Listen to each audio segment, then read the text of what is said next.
Good morning बच्चों आज हम आपको आपकी स्थिति पुस्तक गद्य खंड चैप्टर 4 मानवीय करुणा की दिव्य चमक इसके बारे में बताने जा रहे हैं। देख लीजिए इस चैप्टर में क्या है।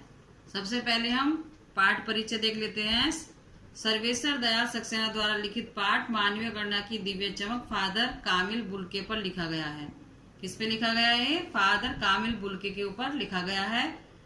एक उत्कृष्ट संस्मरण है। ये संस्मरण स्मृतियों से बनता है और स्मृतियों की विश्वसनीयता उसे महत्वपूर्ण बनाती है। फादर बुल्के पर लिखा सर्वेश्वर जी का यह संस्मरण इस कसौटी पर एकदम खरा उतरता है।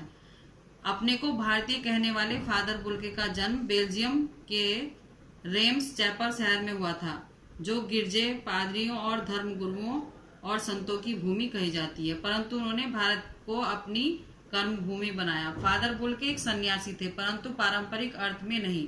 सर्वेश्वर जी का फादर बुल्के से अंतरंग संबंध था। तो ये चैप्टर जो है सर्वेश्वर दयाल सक्सेना ने फादर बुल्के के बारे में लिखा है। अब पाठ का सार समझ लेते हैं। देख लीजिए क्या है इस चैप्टर में, हम समझा देते हैं आपको अपनी व्याख्या में। देख लीजिए फादर बुल्के का व्यक्तित्व। सबसे पहले व्यक्तित्व के बारे में देख लेते हैं। लेखक का कहना है कि जिस फादर की रगों में दूसरों के लिए मिठास भरे अमृत के अतिरिक्त और कुछ नहीं था, उन्हें जहरबाद से नहीं मरना चाहिए था। पादरी के चोगे से ठगी एक लंबी आकृति सामने है।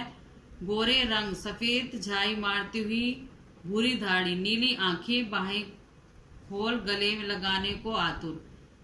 35 साल से उनकी ममता और अपनत्व का साक्षी हूँ। मैं आज भी उन बाहों का दबाव अपनी छाती पर महसूस करता हूँ।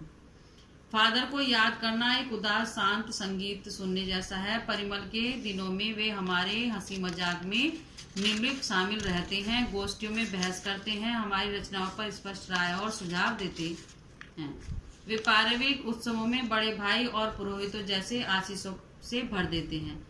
मेरे बच्चे के मुख से पहली बार अन्न डालते समय उनकी आंखों में तैरता वात्सल्य याद आता है, जैसे किसी ऊंचाई पर देवदार की छाया में खड़े हों। मैंने कभी उनको क्रोध में नहीं देखा। किसके बारे में बताया जा रहा है? फादर बुल्के की, यानी कि उन्हें कभी क्रोध में नहीं देखा गया, आवेश में नहीं देखा गया और ममता तथा प्यार में लबालब छलकता हुआ महसूस किया गया। फादर का भरा पूरा घर था, 2 भाई, 1 बहन, माँ, पिता सभी थे। फिर भी बेल्जियम में इंजीनियरिंग के अंतिम वर्ष में पहुंचकर उनके मन में सन्यासी बनने की इच्छा जागृत हो गई। जब उनसे पूछा गया कि क्या उन्हें अपनी जन्मभूमि की याद आती है, तो उन्होंने कहा हाँ आती है, बहुत सुंदर है मेरी जन्मभूमि। रेम्स चैपल, माँ की याद आती है, बहुत याद आती है। फादर अक्सर माँ की स्मृति में डूबे रहते थे। उनकी माँ प्राय उन्हें पत्र भेजा करती थी, जिन्हें वे अपने अभिन्न मित्र डॉक्टर रघुवंश को दिखाते थे। अपने पिता और भाइयों से उन्हें विशेष लगाव न था। उनके पिता व्यवसायी थे और एक भाई वही पादरी था। एक भाई कामकाज करने वाला परिवारी व्यक्ति था। बहन सख्त और जिद्दी थी। भारत में बस जाने के बाद 2-3 बार अपने परिवार से मिलने गए। फादर की माँ ने बचपन में ही घोषित कर दिया था कि लड़का हाथ से गया। इंजीनियरिंग के अंतिम वर्ष की पढ़ाई छोड़कर फादर बुल्के धर्मगुरु के पास गए और कहा कि मैं संन्यास लेना चाहता हूँ। इसके लिए उन्होंने भारत जाने की शर्त रखी। उनकी शर्त मान ली गई और वे भारत आ गए। जिसे संघ में 2 साल धर्माचार की पढ़ाई करने में वे 9-10 वर्ष तक दार्जिलिंग में ही पढ़े। बाद में कोलकाता से बीए और इलाहाबाद से एमए किया। उस समय डॉक्टर धीरेन्द्र वर्मा हिंदी के विभागाध्यक्ष थे। प्रयाग विश्वविद्यालय के हिंदी विभाग में रहकर सन 1950 में अपना शोध प्रबंध रामकथा उत्पत्ति और विकास पूरा किया।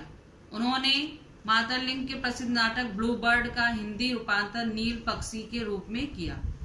बाद में वे सेंट जेवियर्स कॉलेज रांची में हिंदी तथा संस्कृति विभाग के अध्यक्ष हो गए। उन्होंने वहीं अपना प्रसिद्ध अंग्रेजी हिंदी कोश तैयार किया, बाइबिल का अनुवाद भी किया। वे वहीं बीमार पड़े, पटना आए, फिर दिल्ली आए और 47 वर्ष देश में रहकर 73 वर्ष की जिंदगी जीकर इस दुनिया से विदा हो गए। फादर बुल्के रिश्ता बनाते थे तो तोड़ते नहीं थे। वे जब भी दिल्ली आते तो समय निकालकर जरूर मिलते। हिंदी को राष्ट्रभाषा के रूप में देखने की उनकी बड़ी चिंता थी। इसके लिए हर मंच का आकाट्य प्रस्तुत करते थे। इस सवाल पर वे झुंझलाते भी थे कि हिंदी वालों द्वारा हिंदी की उपेक्षा पर दुखी भी होते हैं। घर परिवार में निजी सुख दुख के बारे में पूछना उनका स्वभाव था। मुझे अपनी पत्नी और पुत्र की मृत्यु पर कहे गए फादर के शब्द याद आते हैं, हर मौत दिखाती है जीवन को नई राह। वे दिल्ली में बीमार रहे और अंत में जब देखा तब उनका जिस्म ताबूत में पड़ा था। चेहरे पर इससे शांति थी। 18 अगस्त 1982 को सुबह 10 बजे निकलसन कब्रगाह में धरती की गोद में सुलाने के लिए पहले उन्हें कब्र के ऊपर लिटा दिया गया। रांची के फादर पास्कल तोयना के द्वारा अंतिम संस्कार कराया गया। उन्हें सेंट जेवियर्स के रेक्टर फादर पास्कल और डॉक्टर सत्यप्रकाश ने अपनी श्रद्धांजलि दी।